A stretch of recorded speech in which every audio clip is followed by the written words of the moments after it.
Tony here with a hot take. Minecraft's new numbering system is actually awesome. And before curse me, let me explain.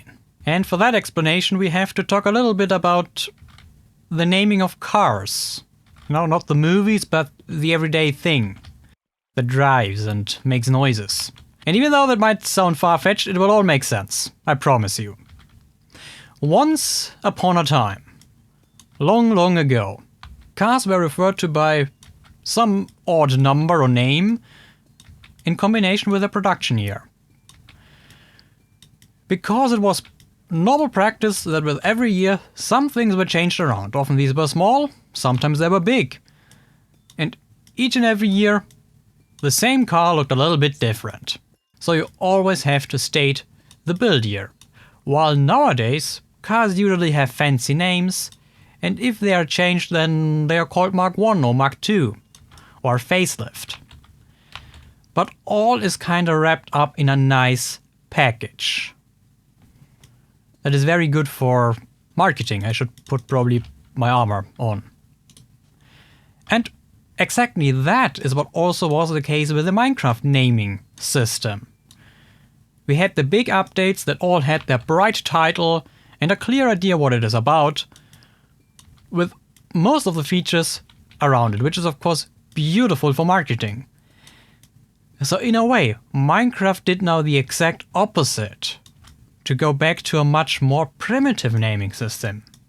You could say they regressed, but I don't think that's actually the case. And while initially when I first learned about the new numbering system, I also thought to myself, what did they put in their gingerbread cookies? But now after some time thinking about it, I think that's a stroke of genius and exactly not what you would expect from a big corporation, Microsoft. Now what I'm actually getting at, the problem with those big thematic updates is that they always force the developers to wrap up a package of features that fit together, that make sense together, not necessarily what the game actually needs. And we have seen that with Tricky Trials. Also the Deep Dark, where we have many specialized features that in everyday gameplay don't really play a big role. How often have you been to the Deep Dark or to a trial chamber? It's just for your everyday experience not that relevant.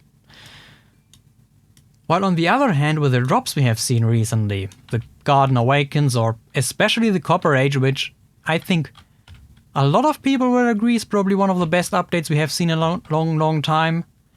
And these are things that actually change the core game. That give us new possibilities to experience that game and to rearrange your normal everyday life in that game. So rather than focusing on marketing, that new naming strategy, and at the end of the day it boils down to that. You don't change that name if you don't have a change of strategy behind it. It boils down so the developers can focus on producing game content rather than marketing content. And many of the big named updates we have seen were for the most part marketing updates, with features I don't want to say nobody really needs, because Trial Chambers, Deep Dark, they were nice things to have, don't get me wrong about that. But that really were focused around what sells good. And in that way I'm kinda surprised about this new naming system, as it strays completely away from that, completely away from marketing, but rather sees Minecraft as an already pretty much finished game, which doesn't need big new updates, but gets rather polished more and more over time. And also makes me hopeful for all those little things we've been asking for a long time. I mean, Copper Golem is one of them, but what about birds? Things like that which nobody will probably get too excited about, but will change the game in the long run. Does that mean we won't get any big updates never anymore? Like the end update, which so many people are asking for? Well, not necessarily. I mean, with the Garden Awakens we've gotten a whole new biome. Sure, not one of the most fleshed out ones, but still, a new biome with a complex new mob. So we can still get exciting new structures, new biomes, big things. And if we talk about the end biome, you know, ignoring the question if an end biome is actually even desirable for that game, you know, that's a whole nother discussion, which I don't have the answer for.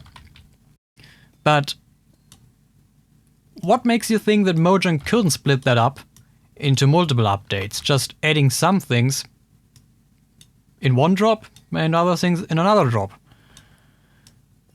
And that way, the developers are not forced to wrap up a package of things that all are thematically have to do with the end, just to end up, no pun intended, and this time it's for real, to end up with lots of useless features that are nice on the paper but no one actually uses. So, and now that I've said everything I wanted to say, feel free to tear me apart in the comments. Okay, everything's said, and bye!